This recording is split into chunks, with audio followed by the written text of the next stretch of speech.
तो हेलो मेरे दोस्तों, कैसे हो तुम लोग? होप कि सब लोग ठीक होंगे। तो फाइनली आज एक और वीडियो को लेकर आ चुका हूं मैं। एंड बिलीव मी और नोट भाई, ये वीडियो काफी ज्यादा क्रेजी होने वाली है, काफी ज्यादा कमाल की होने वाली है। मैं इतना गोरा क्यों लग रहा हूँ? हाँ अब ठीक है। देखो, मुझे वीडियो के स्टार्टिंग से पता है कि ये वीडियो काफी ज्यादा मजेदार होने वाली है, क्योंकि भाई इस वीडियो के सारे क्रेडिट्स जाते हैं फैक्ट माइंडेड भाई को, क्योंकि उन्होंने ये वीडियो बनाई है। एंड फैक्ट माइंडेड भाई की वीडियो में हमें हमेशा कुछ यूनिक एंड कुछ ज्यादा ही कमाल के फैक्ट सुनने को मिलते हैं। तो ये सेम टू सेम आज हमें देखने को मिलने वाले कुछ अमेजिंग कमाल के फैक्ट। तो यार आई एम क्वाइट एक्साइटेड भाई। तो जल्दी से इस वीडियो को स्टार्ट करते हैं। क्या कभी आपने सोचा है कि कभी कभी हमारे हाथ या पैर सो क्यों जाते हैं? कुछ ऐसे लाइफ हैक्स जो आपके बहुत काम आने वाले हैं। कैसे ये कलरफुल लैंप्स लिटरली आपको हर सेकंड हैक होने से बचा रहे हैं। ये बड़े बड़े न्यूक्लियर पावर प्लांट्स आखिर काम कैसे करते हैं? ये चीज किसी भी मछली को ज़ॉम्बी बना देती है, लेकिन कैसे? क्यों पहले एक बंदूक की गोली से ट्रैक्टर स्टार्ट किया जाता था? और भी ऐसी कई हैरत अंगेज चीजें जिनके बारे में आप जानोगे इस वीडियो में। तो इस पे 4000 लाइक्स कर दो और एंड तक देखना।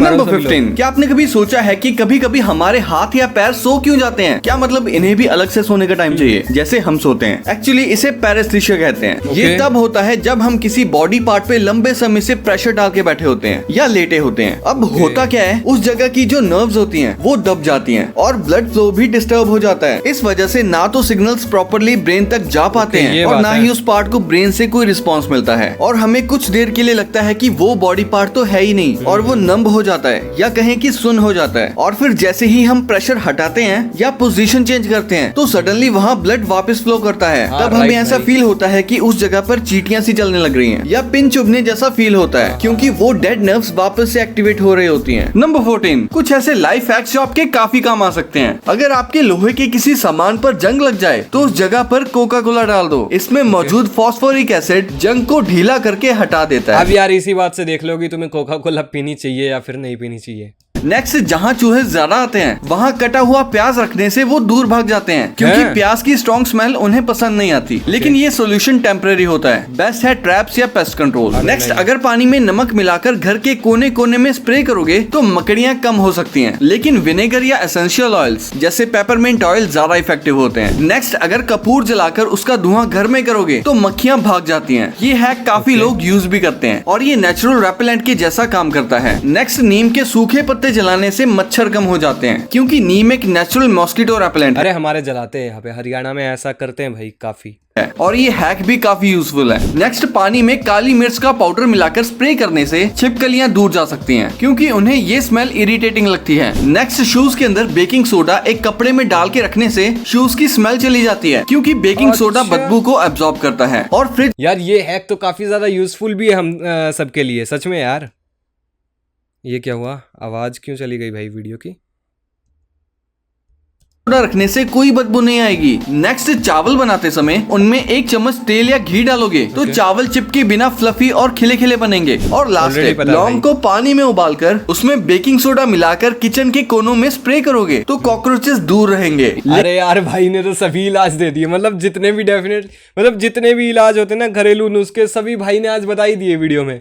लेकिन ये टेम्परेरी सोल्यूशन है, परमानेंट सोल्यूशन तो लाल हिट है। नंबर 13, आजकल रेड फ्लैग्स और ग्रीन फ्लैग्स की तो काफी बात होती है, लेकिन क्या आप इन कलरफुल हिमालयन प्रेयर फ्लैग्स के बारे में जानते हैं? इन वाइब्रेंट फ्लैग्स को लगभग 1000 साल पहले तिब्बतियन बुद्धिस्ट मॉन्क्स ने हिमालयस में इंट्रोड्यूस किया था। इनके 5 कलर्स नेचर के 5 एलिमेंट्स का बैलेंस रिप्रेजेंट करते हैं, जैसे कि blue for sky, white for air और wind, red for fire, green for water and yellow for earth. इन्हें इस तरह लगाया जाता है कि ये कभी जमीन को टच न करें, क्योंकि इन पर सीक्रेट मंत्रास और प्रेयर्स लिखी होती हैं। जब ये फ्लैग्स हवा में लहराते हैं तो माना जाता है कि ये प्रेयर्स और ब्लेसिंग्स को एनवायरनमेंट में स्प्रेड करते हैं। इन फ्लैग्स को इंटेंशनली फेड होने दिया जाता है, जो एक सिंबल है इस बात का कि लाइफ भी टेम्परेरी है, सब कुछ बदलता रहता है, कुछ भी परमानेंट नहीं होता। तिब्बतन न्यू ईयर पर ये पुराने फ्लैग्स रिप्लेस किए जाते हैं और पुराने फ्लैग्स को रिस्पेक्टफुली जला दिया जाता है, ताकि उनकी ब्लेसिंग्स एनवायरनमेंट में रिलीज हो सके। आप इन फ्लैग्स को माउंटेन्स, बुद्धिस्ट मोनेस्ट्रीज और स्पिरिचुअल जगहों पर देख सकते हो, और आज ये पीस और स्पिरिचुअलिटी के ग्लोबल सिंबल बन चुके हैं। नंबर 12, ये है दुनिया का सबसे हैवी तोता, काकापो, जिसका वजन लगभग 4 किलो तक होता है। हाँ, एक छोटे डॉग जितना, लेकिन इतना भारी होने के चक्कर में बेचारा उड़ नहीं सकता। इनके विंग्स छोटे होते हैं और बॉडी इतनी हैवी कि हवा में उड़ ही नहीं पाते। लेकिन कमाल की बात ये है कि ये पेड़ों पर चढ़ने में एक्सपर्ट होते हैं, जमीन से लेके ब्रांचेस तक कूद कूद के पहुंच जाते हैं। एक समय था जब काकापो न्यूजीलैंड के जंगलों में एक सक्सेसफुल और कॉमन हर्बीवोर था। ये अपनी स्ट्रॉन्ग चोंच से पौधे तोड़ के लीव्स और फ्रूट खाकर सरवाइव करता है। लेकिन फिर आए ह्यूमंस और साथ लाए अपने pets, cats, dogs, rats etcetera, और ये सब काकापो के बिगेस्ट एनिमीज बन गए। काकापो चुप रहकर बचने की कोशिश करता है, लेकिन प्रेडेटर्स उसकी स्मेल से उसे ढूंढ लेते हैं। आज ये रेयर बर्ड सिर्फ कुछ ही प्रेडेटर फ्री आइलैंड्स पर मिलता है, जैसे कॉडफिश आइलैंड और एंकर आइलैंड, जहाँ इनकी स्पेशल कंजर्वेशन होती है। बाकी बात करें ब्रीडिंग की, तो ये बर्ड हर साल बच्चे नहीं देता। ये सिर्फ तब ब्रीड करता है जब एक खास ट्री, रिमू ट्री, फ्रूट देता है, जो हर 2-4 साल में होता है। और इनका लाइफ स्पैन तो कमाल का है। कुछ काकापो तो 90 से 100 साल तक भी जी चुके हैं। लेकिन अब हालात ये है कि जंगल में सिर्फ 244 काकापो बचे हैं, और अगर फ्यूचर में प्रोटेक्शन एफर्ट्स ना हुए तो हो सकता है कि फ्यूचर में ये सिर्फ बुक्स या वीडियोस में ही दिखें। आपको ये तोता कैसा लगा? नंबर 11, क्या होगा अगर हम रबर के टायर हटाकर गाड़ी में ग्लास, मेटल या लकड़ी के टायर लगा दें? क्या ऐसी गाड़ी की स्पीड और इंक्रीज हो जाएगी? देखो, सबसे पहले इस गाड़ी में ग्लास के टायर्स लगाए गए, जिन्हें धीमे स्पीड पर चलाने पर ग्लास में क्रैक्स आ गए, और फिर जैसे ही गाड़ी की स्पीड तेज की गई तो ग्लास के टायर्स तुरंत टूट गए। इसके बाद लकड़ी के टायर लगाए गए, लेकिन ये भी थोड़ी स्पीड पकड़ने के बाद टूट गए। लेकिन मेटल के 100 ब्लेड से बने टायर्स जल्दी नहीं टूटे। इन्हें सड़क पर चलाने पर ये सड़क को ही डैमेज करने लगे, और फिर जैसे ही स्पीड हाई की गई तो गाड़ी के ज्यादा वजन होने की वजह से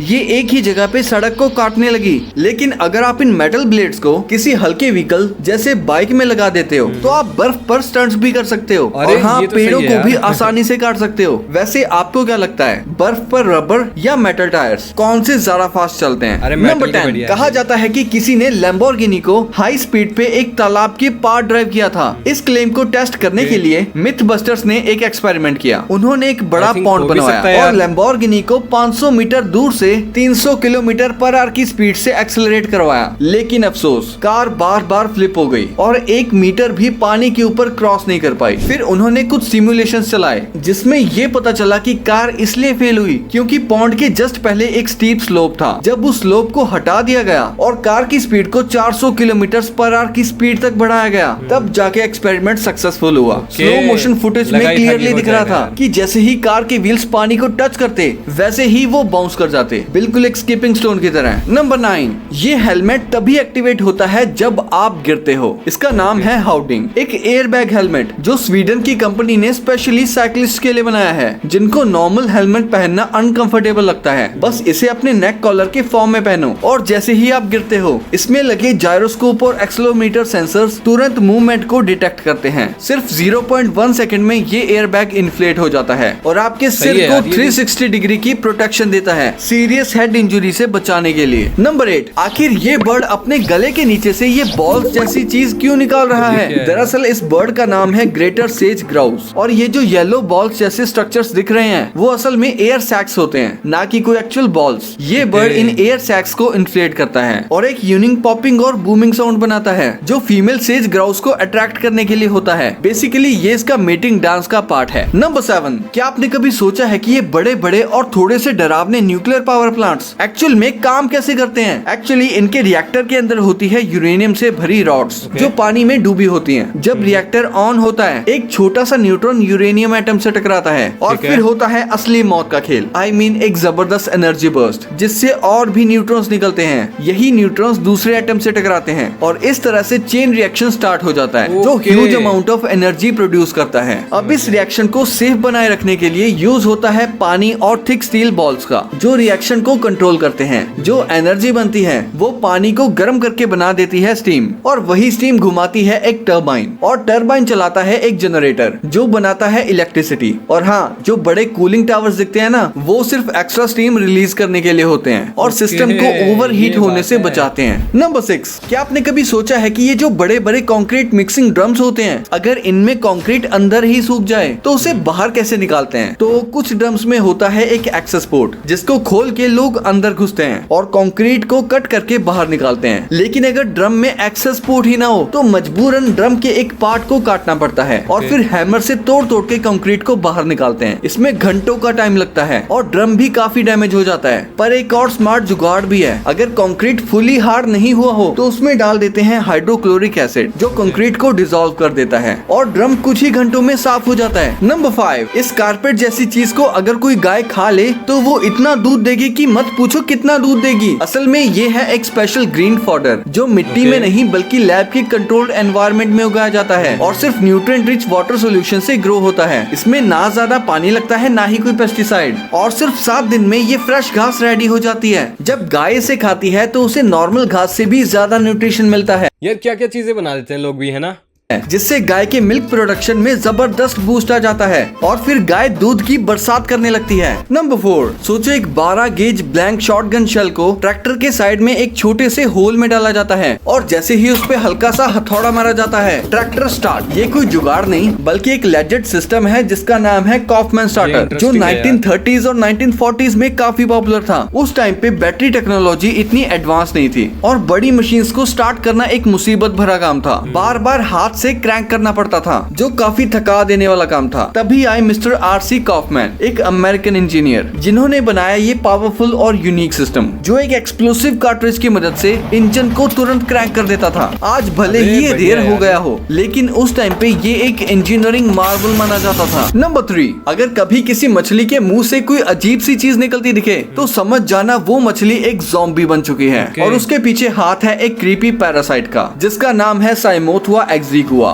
ये छोटा सा समुद्री क्रीचर मछली के मुंह के अंदर घुस जाता है और उसकी जीभ का ब्लड चूस लेता है। रिजल्ट, जीभ सूख के गिर जाती है। फिर ये पैरासाइट खुद जीभ की जगह सेट हो जाता है और लिटरली उसका काम करने लगता है। और बात यहीं खत्म नहीं होती, बाद में और पैरासाइट्स आते हैं, मछली के गिल्स में घुस जाते हैं और उन्हें भी खत्म करके कंट्रोल ले लेते हैं। नंबर 2, जैसे ही इस प्लेन का वाटर नॉब ओपन किया जाता है ये प्लेन हजारों लीटर पानी एक साथ नीचे गिरा देता है। लेकिन सवाल ये है आखिर इतनी हैवी क्वांटिटी में पानी क्यों गिराया जा रहा है? दरअसल ये कोई नॉर्मल प्लेन नहीं बल्कि एक वाटर बॉम्बर प्लेन है जो जमीन पर लगी भयानक आग को बुझाने के लिए यूज किया जाता है। आपको जानकर हैरानी होगी कि इतना पानी रिलीज करने के बाद भी ये प्लेन सिर्फ 12 सेकंड्स में दोबारा 5000 लीटर से भी ज्यादा पानी अपने अंदर भर लेता है। इसके लिए प्लेन को किसी नदी, तालाब या समुद्र के सरफेस पर नीचे लाया जाता है जहाँ इसके अंदर लगा होता है एक स्पेशल वाटर सकिंग सिस्टम जो हाई स्पीड से पानी खींच लेता है। इसीलिए ये प्लेन्स इमरजेंसी फायर फाइटिंग में काफी इफेक्टिव होते हैं। Fast refill, fast response. Number 1, ये जो सामने रखे हुए लावा लैंप्स दिख रहे हैं ना, ये आपको लिटरली हर सेकंड हैक होने से बचा रहे हैं। हाँ, मजाक नहीं कर रहा, ये जगह रियल है। इन कलरफुल लावा लैंप्स के रैंडम मूव्स को एक स्पेशल सीसीटीवी सिस्टम रिकॉर्ड करता है और उस लाइव फुटेज से एक कंप्यूटर जनरेट करता है सुपर सिक्योर एन्क्रिप्शन कोड्स। ये कोड्स इतने अनप्रेडिक्टेबल होते हैं कि चाहे हैकर कितना भी बड़ा हो, इन्हें क्रैक करना ऑलमोस्ट इम्पॉसिबल हो। यार सही बताऊं, अभी भी मुझे समझ में नहीं आया कि क्या क्या चलता है ये सब, मतलब ऐसे कैसे कैप्चर करते हैं और कैसे कोड बनते हैं, पता ही नहीं होता है। और सबसे मस्त बात, ये कोई सीक्रेट फैसिलिटी नहीं है, आप भी वहाँ जा सकते हो। ये लावा लैंप सैन फ्रांसिस्को के क्लाउडफ्लेयर ऑफिस में लगे हुए हैं जहाँ से दुनिया भर की वेबसाइट्स और एप्स की सिक्योरिटी हैंडल होती है। और अगर आप सोच रहे हो कि इनमें छेड़छाड़ करके कुछ बदल सकते हो तो बता दूं कि आपके छेड़छाड़ करने से कोई फर्क नहीं पड़ता क्योंकि रैंडमनेस के आगे इंसान का दिमाग फेल है बॉस। तो ये तो आपको पता चल गया, पर क्या आपको पता है ये चिड़िया खाने के लिए आइंस्टाइन से भी तेज दिमाग लगाती है। लेकिन आपकी ये वीडियो तो हमने ऑलरेडी देख रखी है। तो दोस्तों आज की वीडियो में तो सच में काफी ज्यादा अमेजिंग फैक्ट्स हमें देखने को मिले हैं। मतलब सीरियसली यार काफी ज्यादा अमेजिंग चीजें हमने देखी है एंड इन अमेजिंग चीजों के लिए प्लीज एक लाइक तो बनता है यार, कर दो। एंड भाई का चैनल की लिंक डिस्क्रिप्शन में मिल जाएगी, उन्हें भी जाकर सब्सक्राइब करो, लाइक करो भाई। बाकी तुम्हें ये वीडियो कैसी लगी कमेंट करके जरूर से बता देना। एंड यस, यहाँ पर ये वीडियो खत्म हो चुकी है। तो होप कि तुम्हें ये वीडियो पसंद आई होगी। अगर ये वीडियो पसंद आई है तो इस वीडियो को लाइक करके चैनल को सब्सक्राइब कर देना। बाकी मैं चलता हूँ और मिलता हूँ किसी और दिन किसी और वीडियो में, तब तक के लिए गुड बाय।